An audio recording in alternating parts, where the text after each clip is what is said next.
తెలంగాణలో పాకిస్తానీయులకు డీజీపీ జితేందర్ హెచ్చరికలు జారీ చేశారు. హైదరాబాద్ లో ఉన్న పాకిస్తానీల వీసాలు రద్దయ్యాయని ప్రకటించారు. ఈ నెల 27 తర్వాత పాకిస్తానీలు వీసాలు పనిచేయవని, పాకిస్తానీలు వెంటనే భారత్ను వీడాలని హెచ్చరించారు డీజీపీ జితేందర్.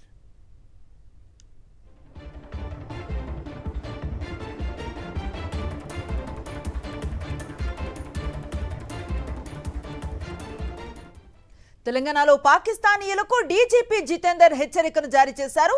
హైదరాబాద్ లో ఉన్న పాకిస్తానీల వీసాలు రద్దయ్యాయని ప్రకటించారు. ఈ నెల 27 తర్వాత పాకిస్తానీల వీసాలు పనిచేయవని, పాకిస్తానీలు వెంటనే భారత్ను వీడాలని హెచ్చరించారు డీజీపీ జితేందర్. పూర్తి సమాచారం అందిస్తారు మా కరెస్పాండెంట్ అమర్.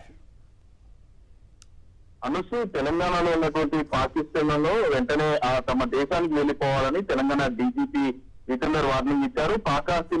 ఏదైతే పాకిస్తాన్ సంబంధించిన వీసాలు ఏవైతే ఉంటాయో 27 తర్వాత అవి పనిచేయవు. మెడికల్ వీసాల మీద ఉన్న వారికి ఏప్రిల్ 29 వరకు తేదీ మాత్రమే గడువు ఉందని ఒక క్లారిటీ ఇచ్చారు. అయితే లాంగ్ టర్మ్ వీసాలు కలిగి ఉన్న వారికి ఈ నిబంధన వర్తించదని, పాకిస్తాన్లో దానికి సంబంధించిన తమ దేశానికి అటారీ బార్డర్ నుండి వెళ్ళొచ్చు అనేది ఒక క్లారిటీ ఇచ్చారు. అయితే ఈ నెల 30 వరకు అటారీ బార్డర్ తెరుచుకుని ఉంటుంది. కేంద్ర ప్రభుత్వ నిబంధనలు ఏవైతే ఉంటాయో ఇప్పటికే పాకిస్తానీలంతా కూడా వెళ్ళిపోవాలని, తమ దేశానికి వెళ్ళిపోవాలని కేంద్ర ప్రభుత్వం చెప్పిన నేపథ్యంలో పూర్తి స్థాయిలో ఒకవేళ అక్రమంగా తెలంగాణలో ఉంటే మాత్రం న్యాయపరంగా తప్పనిసరిగా చర్యలు ఉంటాయని డీజీపీ కొద్దిసేపటి క్రితమే ప్రెస్ నోట్ విడుదల అయితే చేశారు.